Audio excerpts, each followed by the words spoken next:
你要过年咯，这个年菜爱安怎食，才会当享受到美食，阁袂卡油咧？来听营养师讲撇步。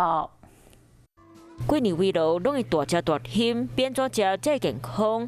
营养师安尼建议，要注意它的烹调方式，我们就是要遵守少油、少盐、少糖，然后少勾芡的原则。选择亲像鱼仔、鸡扒新鲜的圆形食品，避免加工扒，或者是鸡皮、猪皮尽量莫食，来降低卡路里。用西冷盘来代替整个青。若是患者有三高或者是糖尿病病症，嘛拢要加注意才会分量。芋头啊、栗子，然后莲子这些高淀粉的食物，所以我们在摄取的时候啊，可能就是当餐的主食白饭就要减少用量。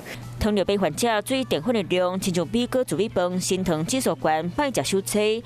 若是有心血管疾病，油脂莫食伤济，会当用豆腐代替假肉加大量菜色，安尼身体才袂有伤济负担。Hello， 我是陈雅玲。想要抢先掌握最及时的新闻资讯吗？赶快订阅、按赞、开启小铃铛，锁定华视新闻 YouTube 频道。